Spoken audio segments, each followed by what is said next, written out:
Hi everyone, in this video we want to talk about demand generation and content strategy in order to crack into the enterprise SaaS market. That being said, I think this video is not just relevant for enterprise SaaS, it's relevant for any startup from early stage to late stage, from B2B to B2C to large to small deal sizes. But it's particularly relevant for enterprise SaaS because enterprise SaaS is incredibly hard. You're selling to large incumbents, major companies that likely already have a solution where the solution that exists already is probably, if we're honest, better than what you have today, better validated. You're probably early on, poorly validated. Some features are missing. And it's just hard to get into these organizations because you don't have the network, you don't know the key stakeholders.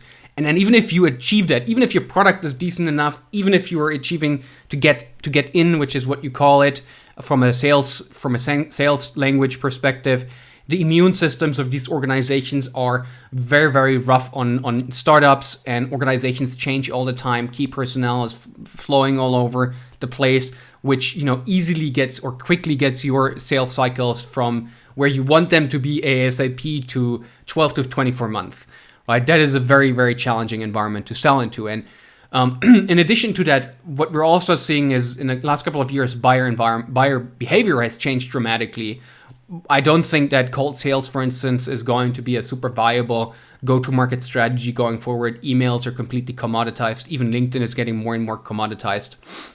And I think that all comes down to two factors. One, by now it's easier to build products than to sell them. No-code solutions, but also technical talent is pretty available, especially if you think globally. And venture capital has been pumping lots of money into the B2B SaaS space, which just led to an oversupply of products for buyers that don't need that many products, quite frankly. So what helps in this environment, what we found and what I in my own practice found very important, is demonstrating thought leadership in order to create demand, which is where the content strategy and the building demand or creating demand perspective comes in.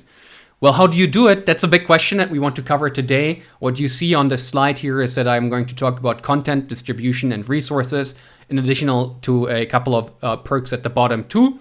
Who am I? I'm the founder and CEO of Zenok Labs. We help startups and select enterprises grow. We focus on product market fit, go-to-market, and venture capital because these are usually the biggest levers that you have in order to accelerate growth.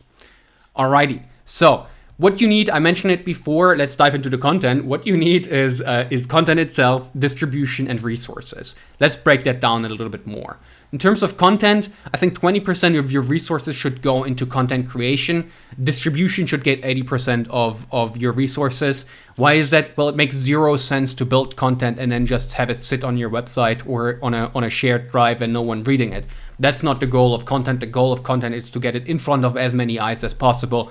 For that, you need to allocate resources accordingly. Now, secondly, what I found to work best is not high-level general SEO blog stuff, like stuff where you just write some general nonsense that no one really enjoys. No, what worked for the company that I'm going to talk about at the end of this video is deep, analytical, substantive content. And my favorite in the enterprise SaaS segment is white papers. And white papers especially built on your own unique data that you have and the data scientists at your company, ideally, that are mining that data. I found that to work fabulously, and I'm going to talk about that a little bit more throughout this video. But other types of long-form content could be a YouTube video like this. It could be a podcast. It could be a webinar. It could be an event. It could be interviews. Wherever you capture lots of content that you then can, and it's the next step here, chop up for distribution. So you could turn them into short posts for social media. Maybe it's LinkedIn, maybe it's Reels on Insta, maybe it's Shorts on YouTube. Whatever fits for your specific ideal customer profile will be where you want to be from a social media perspective. It could be for blog posts that you're taking inspiration from the white paper and copying that over into select blog posts, or the data that's being mined could be reused, the charts could be reused. And one that I found particularly useful, once you have a white paper, you want to talk about those at very specific niche trade shows, which are one of the most impactful go-to-market strategies that I'm aware of. Trade shows for enterprise SaaS matter a ton. I'm not talking about mass market trade shows. I'm talking about very niche trade shows where you meet VP level and up folks that can make decisions, that are good champions for you internally, that can get you talking to the rest of the organization. And having something to say at trade shows is a function of having done the research, having done the work before. That's where the long form deep content comes in, especially if we talk about white papers. All right, and then you go over into distribution once you have done that. Distribution can take many, many different forms, and you got to go crazy about it. The first one is you want to present at trade shows. Maybe you have a booth, maybe you're sponsoring some banner ads, though the presentation is probably the most useful one from a content distribution perspective. Post on social media every day, or as you get started, maybe 2 or 3 times a week, and churn out that good juice in terms of content that you generated.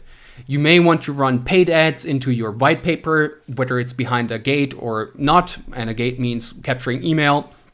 Can mean different things, I guess, but capturing email is one form of a gate where you ask for someone to submit their email before they can download the white paper. You could send it out via email, newsletters, or abstracts and paragraphs from it you could copy out. Also, very importantly, you could have your SDRs or your sales team, whatever you call it, use the content as part of their messaging and value creation processes when they're trying to get in touch with someone. It always looks better in an email if you're able to drop in a blog post or if you're able to drop in a white paper versus just saying, hey, my name is blah, blah, blah. I do ABC. Do you want to jump on a call? I may pay you a $10 Starbucks voucher or something like that, or Amazon voucher. I think they have their right too, but substantive, authoritative content is always better than that.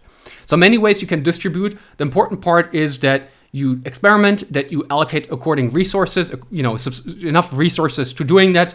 As a matter of fact, it should be much more than for the content itself. And then the resources is the third question. I think you need fundamentally 3 types of resources. You need sales and marketing resources, you need content resources, and then you need expert resources.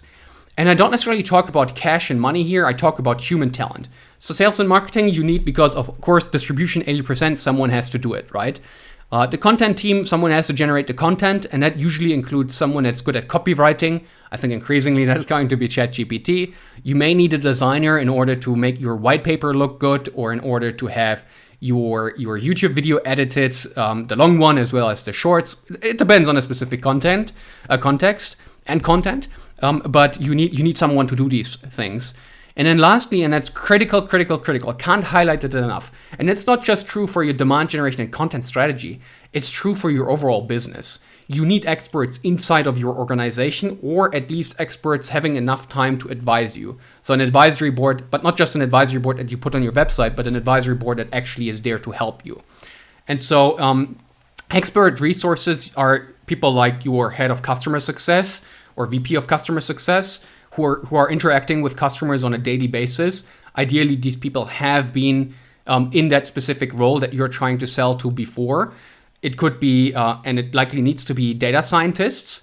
It could be a customer advisory board that you have recruited from existing or potential customers that help you on, just generating insightful content and staying on top of things. And so experts are critical. And they're critical not just because they're good for content, because they should inform your product strategy. And that's where many startups go wrong in enterprise SaaS, where we come in, we think we know how to build products and commercialize stuff, but we don't have that much inside knowledge on the specific niche that we're in. But in enterprise SaaS, you stop having excuses for that type of lack of knowledge. The price tickets are too high, the stakes are too high for enterprise customers. You need to nail it, and for that you need the experts on your team, and you need to use those for your content strategy too.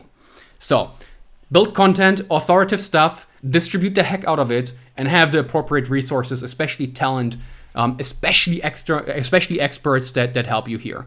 Now, real life example, I don't want to mention the specific company that we built, but back at Roivant, where I was a principal for 5 years, I dropped into one of our portfolio companies in the enterprise SaaS segment for 2 years, and we took that company from 1 million in annual revenue and annual recurring revenue ARR to roughly, I think when I left it was 6 million, and that was just before they raised the 21 million Series A. And my role at the company, in addition to sales responsibilities, I led demand generation and the content strategy as well as channel partnerships. And we applied this exact strategy. It took us a long time to figure this out, especially the part on expert resources. We didn't have internal expert resources in the beginning. We had to recruit those. That took a long of time to, get into the minds of the executives at that company. And ultimately, once we did it was a game changer, in my opinion. And so what we did is we had a unique data asset that was very large relative to anyone else in the industry. We were incubated with that through our parent company. We were very lucky about that, to be honest. But you can think about what a unique access to a cornered resource could be for you.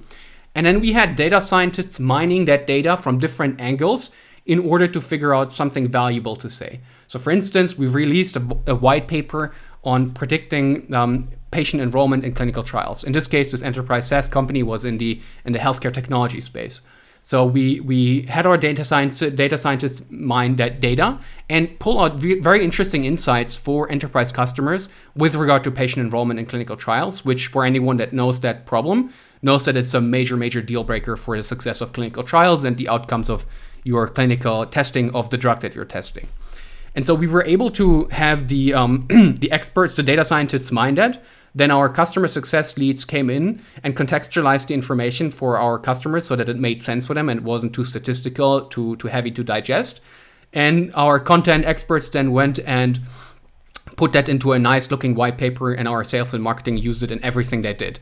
We did everything I said earlier. We distributed wider newsletters, the sales team used it, we ran paid ads into it, we posted it on social media, we created custom presentations for trade shows based on that data, and we kept doing that. And it worked fabulously for us, and especially the trade shows, right? The trade shows, having something to say and going to trade shows was a powerful combination for the company and really worked well for us.